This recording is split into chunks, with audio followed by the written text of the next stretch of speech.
Мы всем своим клиентам рекомендуем производить техническое обслуживание каминов, дымоходов вовремя перед отопительным сезоном. Особенно это желательно делать осенью, так как многие люди забывают обслужить дымоход и в дальнейшем поступают жалобы, что у людей не работает камин.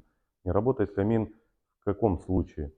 Когда человек эксплуатирует камин несколько лет, не производит никаких технических обслуживаний, чистки дымохода, элементарных вещей, золу не вынимают вовремя с камина после длительного пользования. Поэтому всем рекомендуем вызывать, обращаться, ну, иначе гарантия, к сожалению, может не распространяться на данную установку камина.